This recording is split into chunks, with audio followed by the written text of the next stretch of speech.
if you count up the bulls that begin with 13 and then they decrease in number through the 7 days of the holiday.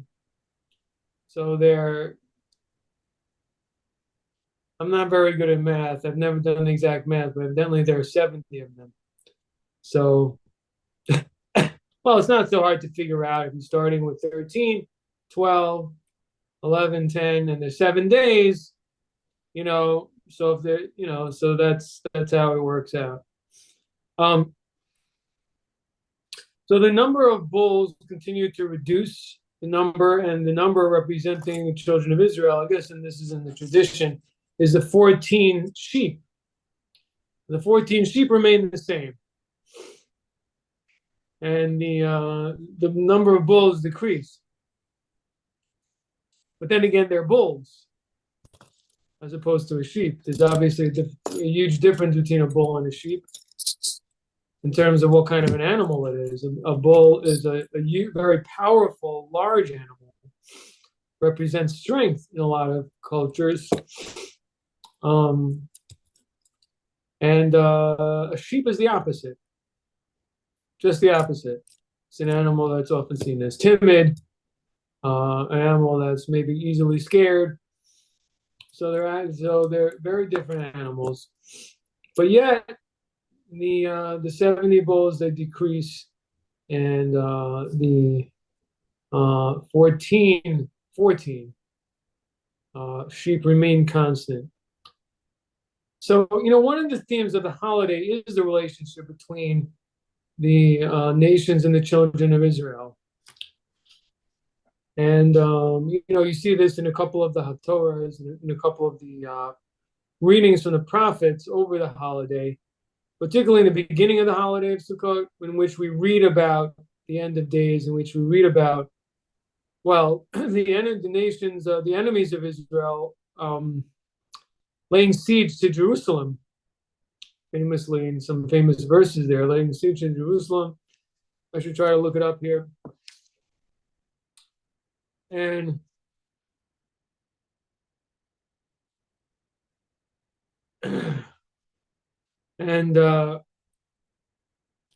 they capture half the city, and they pillage half the city. They violate the women in half the city. It actually says, it goes so far to say.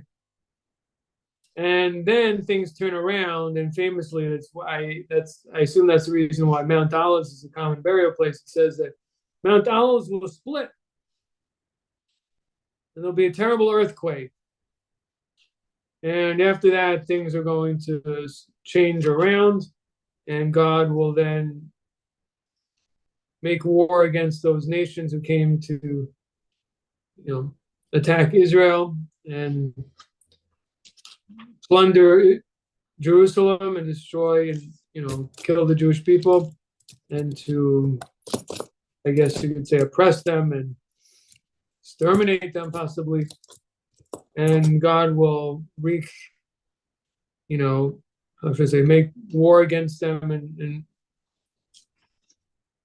well, it sounds like it will exterminate them, at least the forces that will come against Israel. I'm trying to find the passages. May not be able to. I'm a little bit understocked here in my new apartment as far as books goes and things like that. But if you're trying to check it out,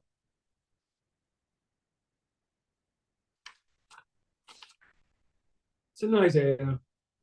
It's interesting. The Gog and Magog section is actually in Ezekiel, chapter 38, which it talks about Gog coming to the land of Israel to attack. And some of the commentaries I was reading said that it's the same war, a different description of the same event. Anyway, it's just an example of the connection. And it says there in that, famously, and you probably know this, it says there in the same portion of the prophets that, well, first of all, it says that there will be streams that will flow from Jerusalem to all over the world, to all the corners of the earth. And it finishes by saying that all the nations will come and pay homage to God and will, serve God and bring offerings in Jerusalem on the festival of Sukkot. Festival of Sukkot. So we have these connections. We have the 70 bulls. We have for some reason, it's the fact that the nations will bring offerings specifically on this holiday. So you have to ask yourself, what does this holiday have to do more with the nations than any other holiday? I mean, it seems like when you read, just knowing what the holiday is about. In fact, from the fact that the verse says, right, from the fact that the Torah says, as we mentioned last week, that the children of Israel should sit in the sukkah in order that they know that I settled the children of Israel in huts, in Sukkot, like structures, when I took them out, redeemed them from the land of Egypt. And again, I told you last week that the sages, they tell us that this is a reference to the clouds of glory. But my point is that has to do with the Jewish drama. What does that have to do with the nation? So why are we bringing in about the nations here? And what's the connection? But maybe, and there's another thing that's said about it to explain why it's interpreted that the actual thing celebrated here is the clouds of glory. So the question arises as follows. Why is this the only miracle of the desert period that is made into a holiday? Why don't we celebrate anything about the manna? Why don't we celebrate anything about Miriam's well, about the spring of Miriam? Why don't we do anything about that? Why is it only about the clouds of glory, the clouds that protected the nation around? So there is an interpretation, an answer. It seems like a common answer. There may be I'm sure there are other answers, that the clouds of glory they didn't have to have. In fact, in other words, they could have actually built for themselves huts or sukkah-like structures and resided there. I think there's another interpretation that says the clouds of glory were additional to other clouds that protected them from snakes and things like that. But these are additional clouds.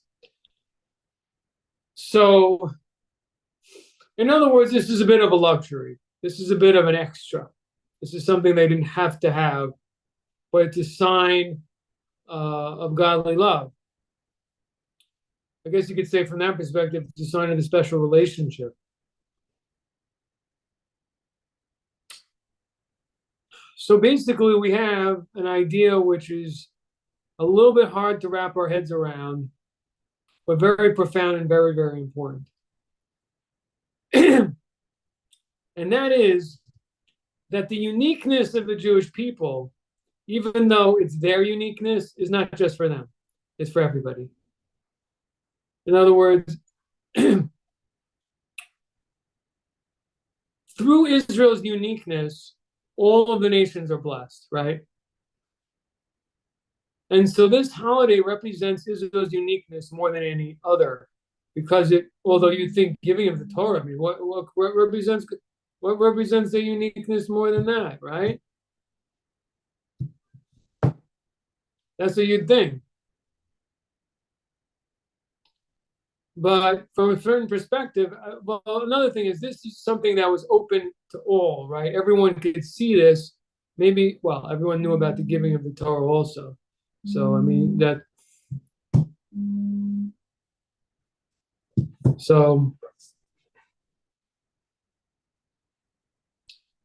but the thing is, the giving of the Torah, I think this is connected to it. This is also,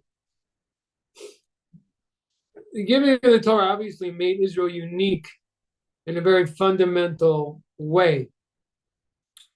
However, you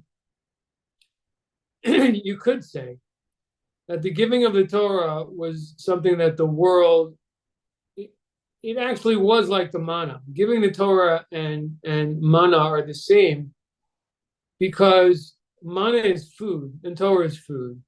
What I mean to say is the world needs Torah. The world can't exist without Torah. As the Midrash tells us, if the children of Israel didn't accept the Torah, God would have thrown the world back to a state of chaos. Tohu vavohu. Tohu vavohu. Turn to a state of chaotic state of before the creation as we know it existed.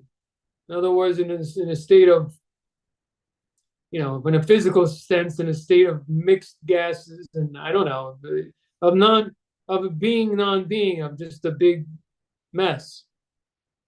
I mean, that's how you understand it from its literal effect. The point is, what it means to say is that God, the universe as we know it, there'd be no need for it. There's no justification for it. In a deeper sense, Kabbalistic sense, the world gets its nurture and vitality from Torah.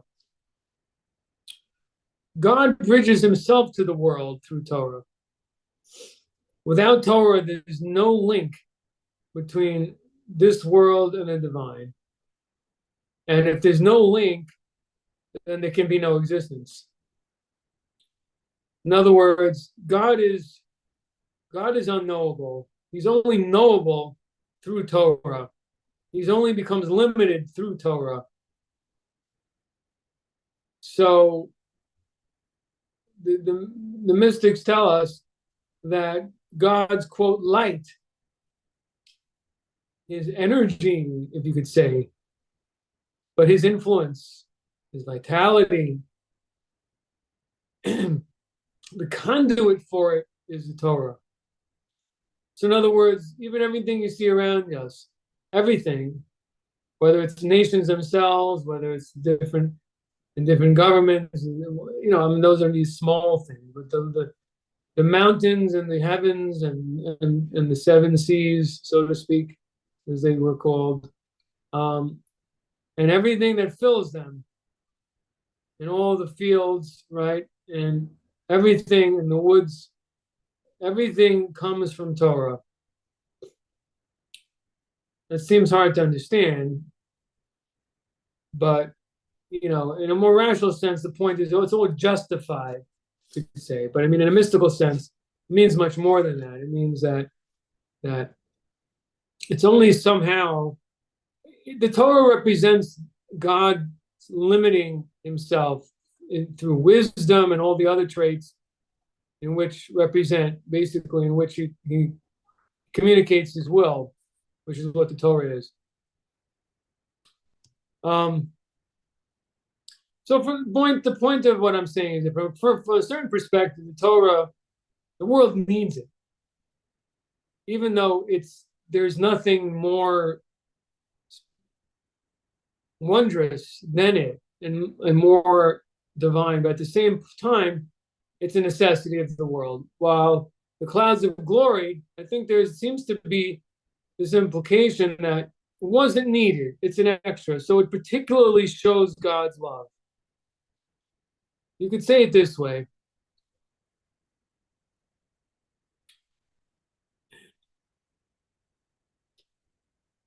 The Torah represents, a rational relationship with the Jewish people.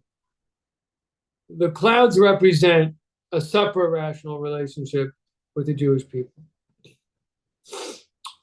And evidently, that uniqueness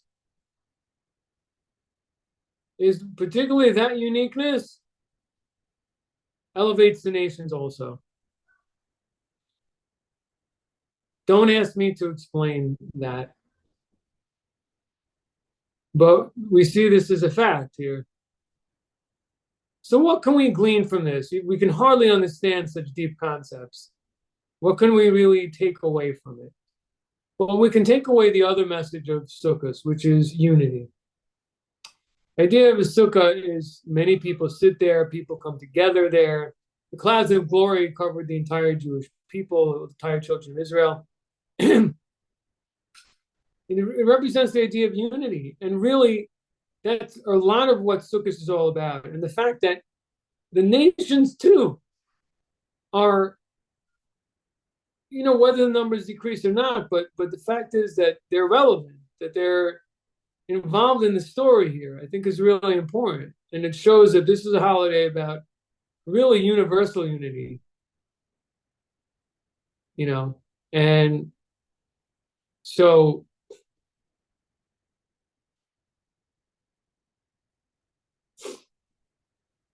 the point is, what I'm trying to say is that through knowing this fact that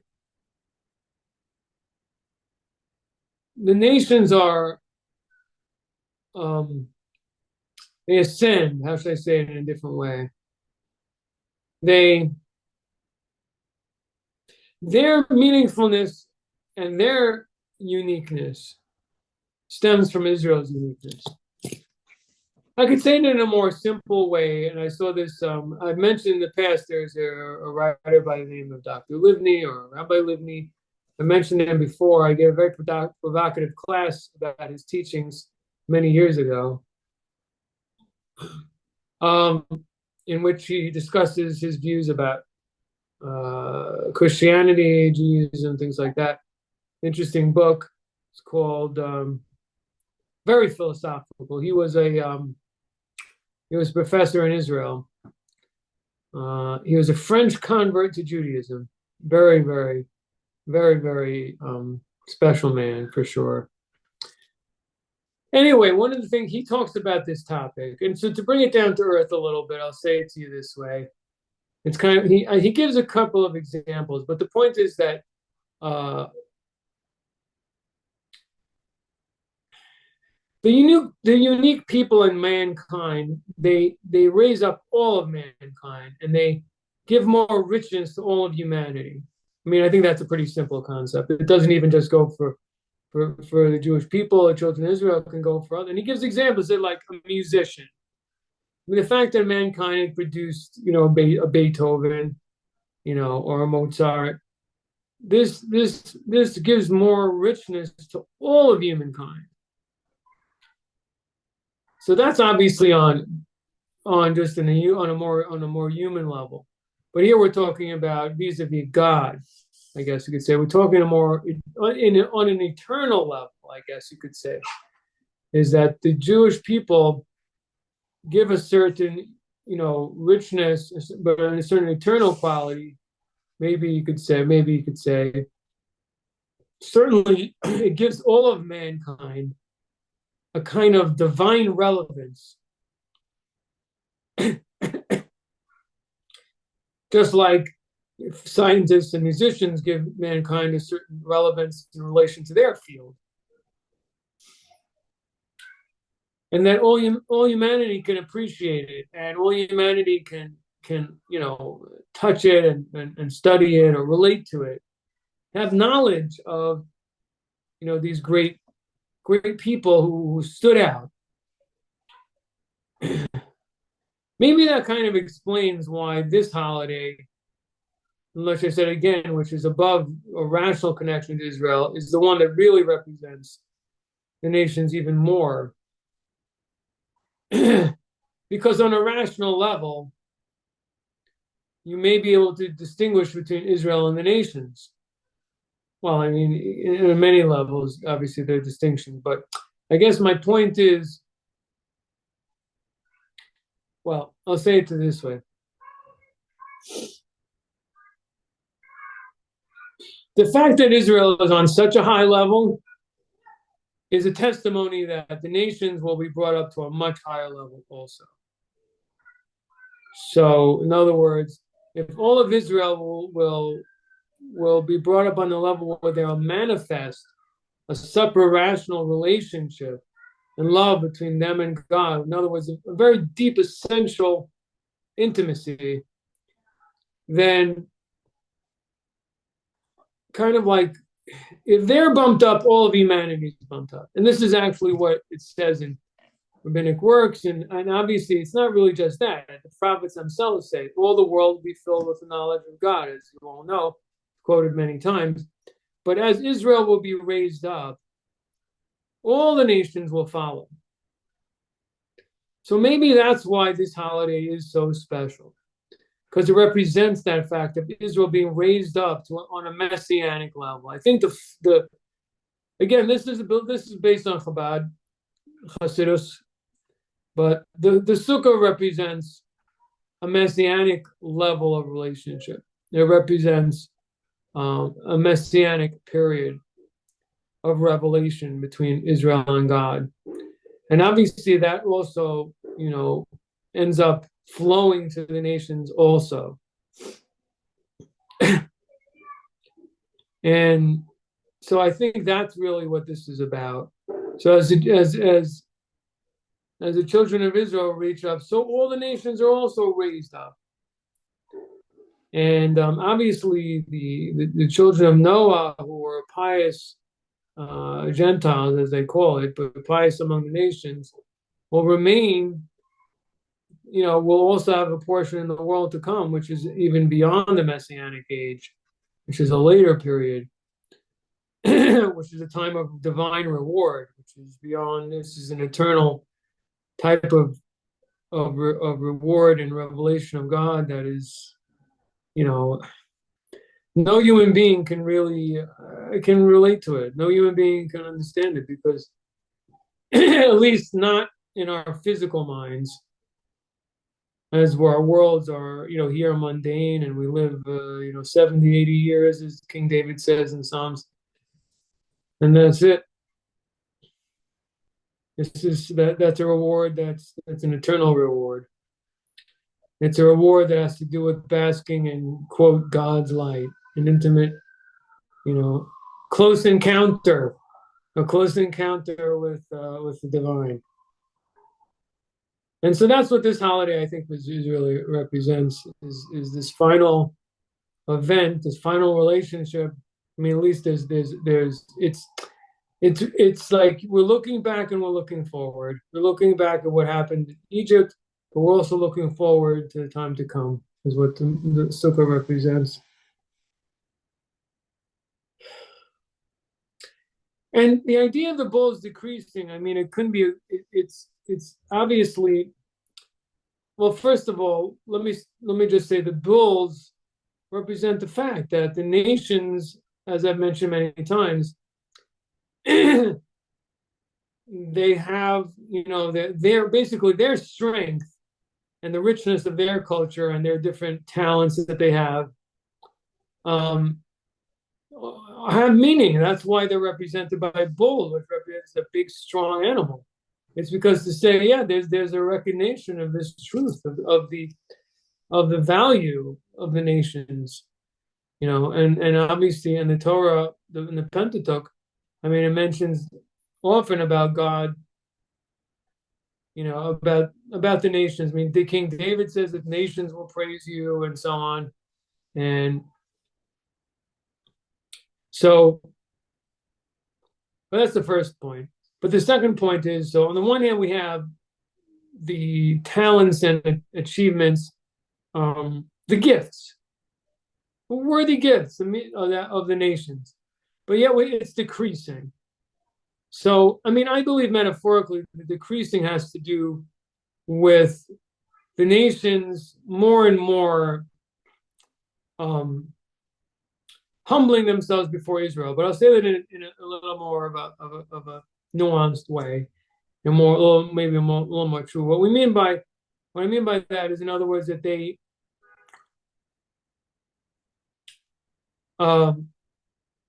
I'm just reaching for the English word here. But there's a certain amount of there's a transcendence. But the point is, the nations will connect to Jewish values, right? And so their talents, instead of, okay, this is really the exact point. So, for example, let's say you have a nation that really excels at art. Okay, they produce a lot of artists. Unbelievable, like France in the early 20th century, right? Most famous artists lived there, produced world-renowned art and so on. But here's the thing: the art is produced basically for its own sake, right? It doesn't have really any godly connection. It's either for its own sake or for the self-expression of the personal emotions and passions of the creators. And that's what it is. When you look at it, there's beauty, you know that there's something valuable there, but it becomes lost because it's rooted in something that has it's not everlasting. It's not really meaningful in a deep sense. Of course, it has meaning. The person cared. I mean, he had reason and it may represent some type of a theme. But certainly it's not connected to the eternal. It's usually not very connected to the moral either. So there's something deeply missing in the vitality and the meaningfulness of the art. I mean, and it's disconnected from its source, because man in his essence is connected to God. That's another thing we have to understand. And so the problem that is with is that, and that is what Israel really represents. Israel represents a continuous intimacy, which is what the 613 commandments represent. Everywhere you turn, there's a commandment. I mean, people are like, it's too much. But that's what it is. It's basically, it's a blueprint for being in the presence at every moment. It's a blueprint of constant intimacy. And that's what I meant before, and that's why Israel is so important to the nations, because Israel represents the fact of human beings' relationship with God. That a human being, to be human, is to seek a relationship with God. And Israel, represents the highest epitome of that, like Moses. Continuously there, his only interest. I mean, in a simple sense, on that, so we can understand, the most unique thing that Israel produced is a book of moral codes that represents God's will, and they study it and they talk about it, and that's really who they are in terms of the most unique thing they've done. Yeah, you have Jews that are scientists, lawyers, doctors, and artists and everything, but I mean, other nations have done that.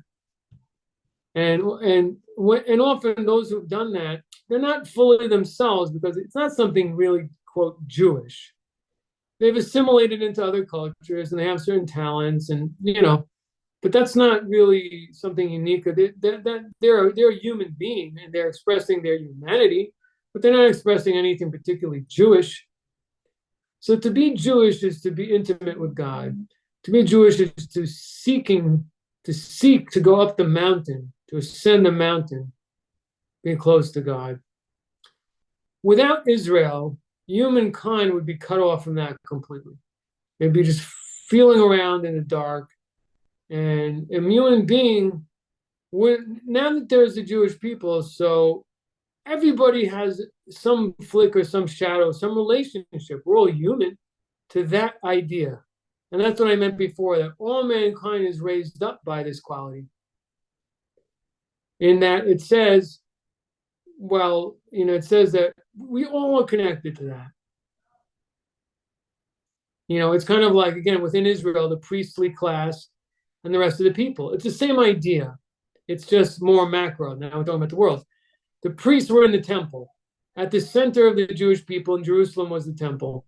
Of course, most of the people were farmers, right, in ancient times. And they weren't busy with serving God all the time. But the heart was the temple, right? And so even if they went away and they're doing other things, farming, business, whatever, but deep down, this is who I am. It's kind of like when a person goes out to work or whatever, but he comes home, that's who he is. That's the people who love are there. His wife and family and children. He's outside, he's a different persona. That's not deeply who he is so much, really, hopefully. I mean, sometimes I get concerned see people they're so involved with work, and I don't know what is their life, the work, the career? Do they have anything else going on? Anyway, that's another topic. Um, so that's the idea. Similarly with the nations in Israel, Israel represents that every human being really has a connection to this quality, and that's something very deep. But they're gotten a little off track. So the point is that in the time to come, I'm getting back to our example of the artists. So the nations will still be expressing their unique talents and abilities, whatever that may be. But it's going to be expressing their connection with God in a more, it's going to be expressing the 7 Noahide laws. It's going to be talking, it's going to relate to morality, it's going to relate to making the world better, it's going to relate to, an awareness of God and God's beauty and awe. And I mean, it's really what the Sukkah represents, by the way, is the fundamental knowledge of God. I know, right in the middle of the class, I just hit you with this bomb. But, this is what it is. In other words, again, it's an encompassing concept that the Sukkah represents, that above us, all around us, is divinity. Everything that we do, we're eating in the Sukkah. Some people sleep in the Sukkah. I mean, in Chabad, we don't sleep in the Sukkah. But we do eat, which is internalizing whatever it is that the Sukkah represents, which is, again, this kind of fundamental belief and faith and knowledge. Everything flows from that. I've said this many, many times, but I really can't say it enough times. The idea that God is the source of all life, and also continues to have divine providence over everything, is so powerful and affects us in so many different ways. It affects our humility. It affects us in terms of our unity with other people and with the creation. It affects the way we deal with others. I mean, I can explain this, you go point by point, but I mean, if God created me, if God gives me the abilities I have, well, then, I have to thank him for it, and I have to find out how I can thank him for it. I have to, listen to what he wants from me. I also have to realize that I'm not better than anyone else, but what's been given to me has been given to me by God, and so I should share. I also have to realize that we're all on a mission together to perform God's will, all of mankind, and so we're all in this together. And if we work together, the blessings will be increased. If we don't, the opposite. And we see from Noahide law, right? We studied this recently, and it's very important. Is this idea, right, within the last commandment, the mitzvah of justice, that all Noahides are responsible for each other in some way. And we learned how the Rambam, Maimonides, understands from the story of Shechem, right? Story of Shechem, that, the people of that city were responsible for not standing up to injustice. But the underlying point about that is that you can't, just mind your own business. That the nations are in it together also, that they're peoples in that community. They're not just loners. Everybody just, flying, sailing his own boat alone on the seas, no care about anybody else. It's not the case. That's the upside of this point about, of having to stand up and even violently prevent injustice, as Maimonides understands it. The responsibility on in other words, I don't know if Stephen, you were here at the time, or Terry, but I think Sandy and Nancy were here for that class. I don't know, but if the world devolves into chaos, so according to Maimonides, then every individual is responsible to stop injustice if they see it on their own, and even put their life at risk, evidently. That was Maimonides' view. But so that seems very hard and difficult. But on the other hand, it shows that there's a brotherhood. Everybody's responsible for each other. People can't say, no, I just mind my own business. You can't say that. So that's a very important quality, too, that comes out of there being a God. is that we're together, and that's the thing is that the problem is exactly what we see today is that without God, everybody feels, listen, there's a limited amount of natural resources. I have to take as much as I can. And also, since there's no afterlife, this is the only life, I have to enjoy it as much as possible. Well, then I have to take what belongs to what I see from someone else because, how else am I going to get it as far as what I see? The only way to do things is if I, take action by force. The thing is, somebody connected with God, another interesting thing happens to someone who has a real connection, and that is they don't need physical things so much, and they have they'll have a tendency to want to give because they realize that it's kind of, I don't know if I can say this, but and this is what's going to happen in the time to come. This idea of knowledge of God is not just intellectual. It's deeply emotional and essential, existential, maybe I should say. In other words, it's something deep inside where the person feels connected. And the person feels peace and calm. It's kind of that thing that everybody's trying to get to Zen now, go to do yoga and try to feel the right feeling. But this is really the real thing. So you feel connected to the creator of all things. And the person feels certain peace. The person feels a certain feeling of life and fullness. And they don't need to fill it up with possessions like they thought they did. And in fact, they're seeking to be more connected.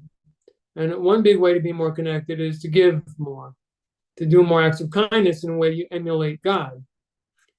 So what the result of being close to God is the opposite of what people imagine, that religion creates conflicts. That's not a real religion. That's the thing. If a religion does that, then there's something wrong there. You can ask me about the wars that Israel fought for the land. That's a little bit different. I mean, I'm not really saying that there's not going to be any wars because, first of all, wars to eradicate evil, there may be a place for that. But the point is, within communities, the divisiveness within communities will cease because people are not going to seek to, to put their boot on top of their brother, as is today. So they're not going to seek to ascend higher than others and have more than others, more possessions and everything. They're not going to want it. They're not going to want it. They're not going to be interested anymore. I actually saw something like this, very interesting today, fascinating point from the Abarbanel. The Abarbanel, a famous medieval Jewish philosopher and thinker and grammatist, I believe. He had some incredible people. I just can't tell you. Anyway, he says that he talks about the verses that I should know this better, but maybe I'll try to look up what this verse is. But the verses say, I think it's also in Isaiah, talk about how the children of Israel, they'll live very, very long. Lives will be lengthened. So he's coming to explain why in the Messianic times people will live so long. And he has a two-pronged answer. First thing he says is people are going to be a lot healthier. Says they're only going to eat what they need, only going to drink what they need. They're not going to have the frustrations and suffering that they have now. Also, in general, their character will be more refined, so they won't get angry and fly off the handle and things like that. So there's not going to be those types of aggravations as they are today. Then he says this, and also that since the world will be full of the fear of God, that also lengthens a person's days, and he quotes another verse.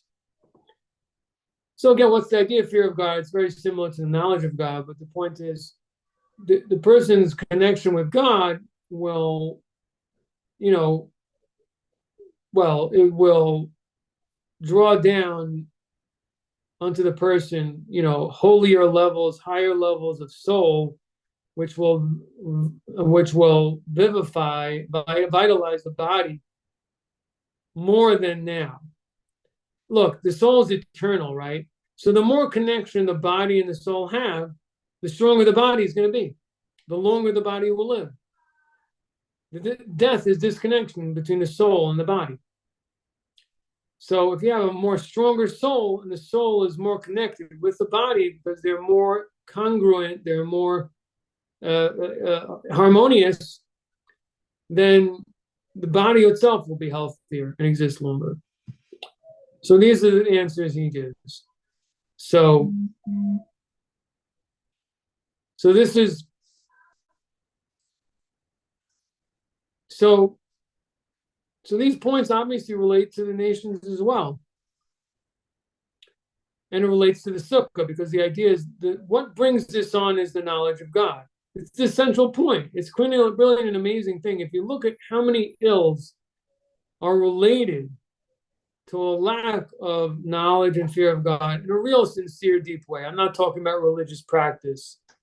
Just, I'm not talking about fanaticism or, I'm talking about a deep, I'm talking about that religious practice, but based on a relationship with God, a real one,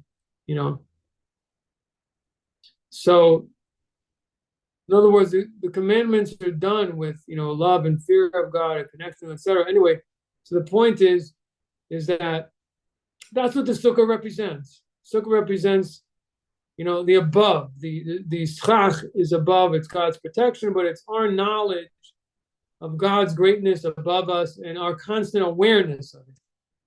And that flows into all our actions because he's the source of morality. He's the source of all life. And all these ideas start to flow from this about, the importance of love and kindness, and that God is a giver of life. And we want to give life to others. We want to try to encourage others and give them life, at least if not physically, but emotionally, the same way that God does. In other words, when we start looking around the world, and we don't take it for granted that there's a world, that there's so much life, that there's so much beauty. Instead, we realize that God is doing this. Suddenly, the whole world is different. We don't, instead of being like most people are today, where they take the good in the world for granted, all they see is the bad. All they see is the suffering. All they see is the injustice. The result of that is just cynicism. It doesn't really bring to a good result. It only brings to a bad result. It only makes them feel, well, even if we don't mean this to happen, but the result is that people feel, well, if that's a dominating power, then listen, if you can't beat them, join them. That's the result. The result is, if you can't beat them, join them. But they're blind to the reality of the innumerable good. And the only reason that, and I've said this many times too, but the only reason that the bad is so painful is because generally there's good. And so the bad hurts because it's so shocking to the system.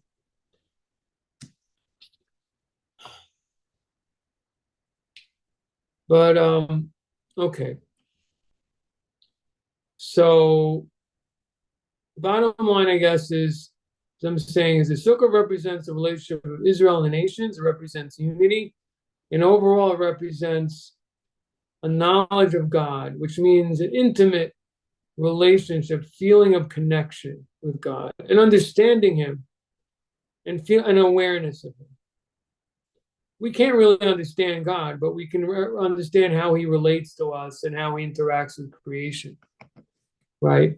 And that's the thing, is the Jewish people relate to God in a way that's even above that, even higher than that. And through their connection to that, they can draw down a radiance of that, some kind of, like, how do I say that?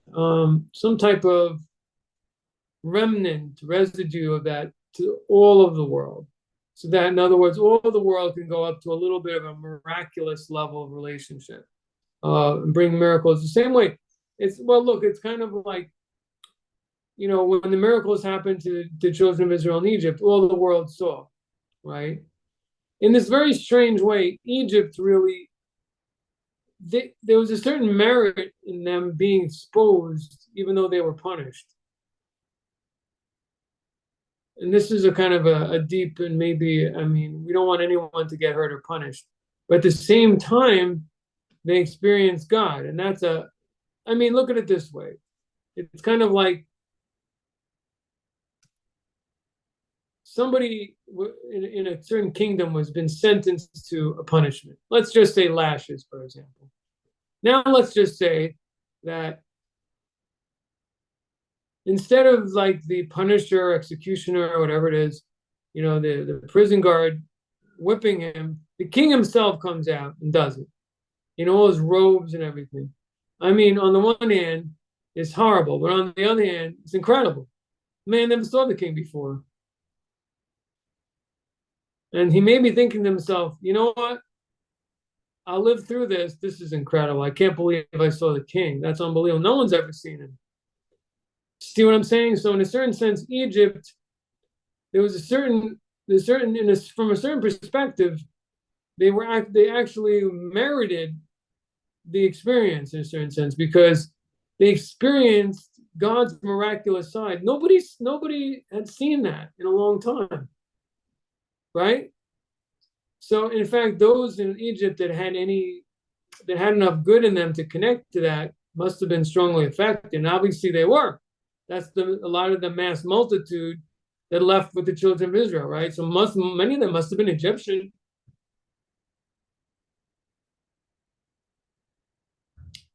So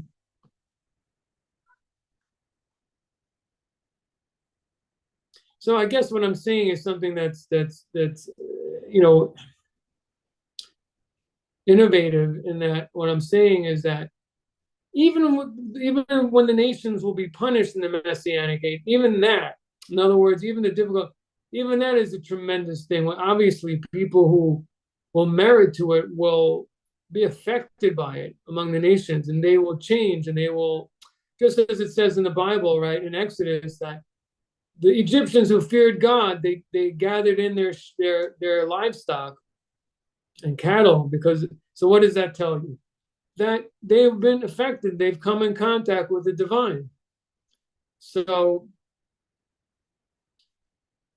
that's what the sukkah represents, on many levels. I don't mean just in the negative sense, but it represents the idea that the nations too, through Israel, will merit, to have great knowledge of God. And therefore, they belong in the sukkah. They have a connection to the holiday of Sukkot, which represents the knowledge of God, which represents Israel's special intimacy in relation to this idea of being a relationship with God.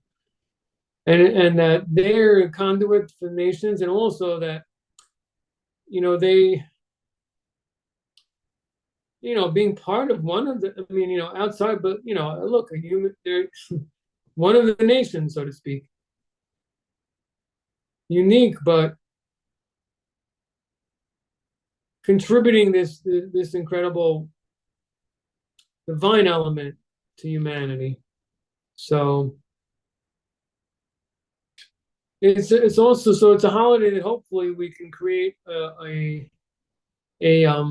brotherhood between Israel and the nations also, because you see the mistake also, it has to do with the same idea again. When the nations will gain a knowledge of God, then what will happen is that they'll want to do God's will, and they'll understand that, everyone has their specific function. And when you do that function that God seeks you to do, you're your fullest self that you can be. To be someone else, to try to be someone else, is a deficiency. It doesn't make you feel whole. You could argue with God, why did you make me like this? Why didn't you make me something else? There's no point to those type of things. These are God's mysteries. Why I am what I am. It's just a fact. And to feel proud and full in who you are, you have to do what you were created to do. And so the nations, they have two ways that they serve God. One is that their specific talents and so on, just that in itself is just like the great animals and the great, wonders of the world. They sanctify God, or they serve as a praise because they're God's handiwork.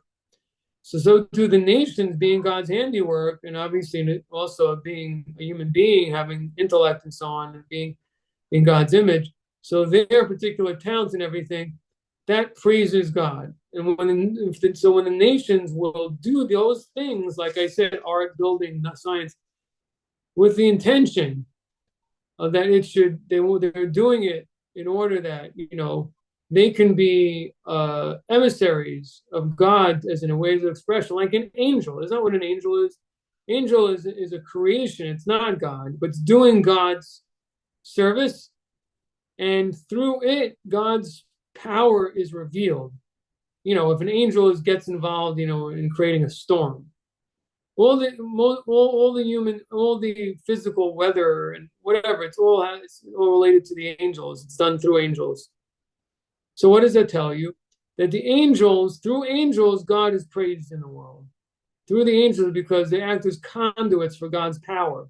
So when the nations will act with the intent that their actions and their abilities and their self-expression is an expression of God's power that he gave to them, that will be an incredible, incredible sanctification of God's name and a way of relating to God in the world.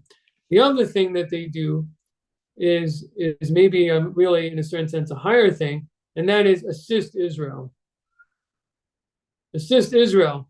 In other words, because I've said this a lot of times before too, because the nation's qualities are generally physical related and needed in the world, and they can help Israel, by having an unbelievable economy, technology, whatever will be in the time to come. I don't exactly know how the world will be in terms of those things, but just for example, they may assist in helping Israel with their cities, administration, farming, and doing different things like that, to help take that off their hands so that they can maybe commit more strictly to, service of God, teaching Torah and things like that to the world. And through that, that's also a tremendous thing. Again, it doesn't sound like it, but it really is. It's a tremendous thing. It's a way of, I'll give an example. You think I'm joking? It sounds like, you're second fiddle, but it's very valuable. For example, look at this week's parsha, this week's reading, in which we say, Zebulun, rejoice, Zebulun, right? In your travels. And then only afterwards it talks about Yisachar in your tents. And the sages say what? Zebulun went to do that. He was a merchant, and he was involved in trade overseas, and through that he supported his brother, or his brother tribe, Issachar, that I don't know how you say it in English, but who they occupied themselves with Torah study. Yeah, but who's mentioned first? Zebulun is mentioned first. Rashi says why? Because the only way that Issachar could study Torah is because Zebulun supported him. So we shouldn't minimize the importance of support. But the idea is it should be done when it's done with a spirit of there's this word that's on the tip of my tongue, but I can't it's not coming to. But when it's done for the sake of others, when it's done for the sake of Israel, then it's a very high thing. So, and that it's really it's codependent. It's the same way within the Jewish people. The women, they appear in how the halachic status of women seems to appear less than men. The men are busy doing a lot of the positive commandments, and the women don't have to. In fact, the women seem to be like, a soulmate or an assistant, they're cooking, they take care of the home, and so on. So, but there is an advantage to that. And the advantage is that you're more selfless. And that selflessness can help you raise higher spiritually, actually. then the person is actually doing it who could get mixed up in selfish, feeling like I'm doing something, look what I'm doing, you know. And it's really the humility of a person lets a lot more divine sanctity enter than the opposite. It's kind of like what prayer is about. Prayer is about, I can't do anything. I'm dependent on you. That's really the basis. And with that approach, that humility, and Hasidus calls it bitul, not a nullification, maybe literally, but the person has this spirit of ideal of selflessness that's extremely powerful spiritually, because people really don't realize this. They really, really don't understand this. It's such a powerful Hasidic idea. But when you try to pray, I don't know about you, sometimes maybe there's distractions. I don't know if you experience this or you don't experience this. Particularly if you try to pray not the prayer you're thinking of. You need this and you need that. But let's say you try to pray, the prayer from the prayer book. Suddenly different thoughts come into your mind and it's not so easy to do and this and that. That's coming from your self-centeredness. Your mind is still busy with itself, its own interest. And you try to get your mind off and think about God's majesty and everything he's done from you. And your body, your selfish mind is still busy with your needs. And that separates you from God. So despite everything, it acts as a separation. In other words, the more you're a you, this is a very big fundamental idea in Hasidic thinking. The more you're self-centered, the farther you are away from God. It's a very difficult thing to accept, because everybody in our culture is like, what do you mean? My self-expression. What do you mean? I don't have any value? But this is an idea of transcending. It's not that you don't have value, but we have more value when we dedicate ourselves to something higher. That's what people don't understand. When my value is, I think my little flesh and blood is the most important thing, you really don't have a lot of value. And when you hit some powerful waves, you're going to fall over, because it's only you and your flesh and your conveniences and everything. And that's why in some countries that people are, they're legislating for consented suicide and this and that. I'm not enjoying my life. Let's end it. But if the altruism is the word I keep thinking of, that it didn't come on my tongue. But when a person is altruistic, but obviously for the highest possible goals, the highest possible ideals, nothing can stop you. I mean, if you come in the name of God, what can stop you? I don't mean that shouldn't have a bad connotation of certain things in history, but the point is, and again, that has to do with what Israel represents. If that's something real, not a rationalization to justify a person's own whatever, but a person really has that altruistic, selfless motive, that raises a person up a lot more. It's not what you do as much as how you're doing it. And that's why, there is a certain advantage to that role as being an assistant, which is very, very important and very valuable. I also said in the past the other element of it, which is that you end up raising up, the lower level, raising the physical exactly what God wants. In a certain sense, the nations are going to be more hands-on that very point of dealing with the physical world. So, okay. Just in the same way that there's Israel and the Levites, the priests, and an Israelite can't say, I want to be a priest. I want to be. This is the laws that God has made a different. Obviously, if a non-Jew wants to become a Jew, in this age, it's it's permitted, it can be done if the person wants to. But anyway, we're all created exactly the way God wanted us to. And our full richness can be attained by being fully who we are. And that's what's important, really, in the end. If we, and that's the selfishness that's good. The selfishness that's good is, how can I express my mission that I've been given by God? How can I express my best holy self?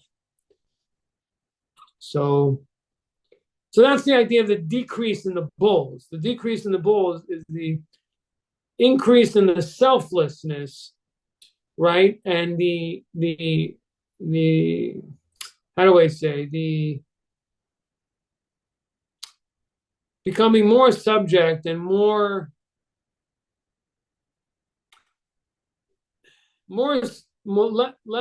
silent in terms of their own personal self-expression, but yet more and encompassing more and more open to Israel's message. That's kind of what the point. So the point is that, as I said before, the self-expression of the artist who's just like his own, that's decreasing. That decreases as the nations become more, hear more of the Torah's message and Israel's message, so to speak, as the Torah is given to Israel. And so the more that they remain bulls, that there's less of them. In other words, they're more selfless, and their message, their talents are being used to express Israel's message, which is, there's none other. And it's not a bad job.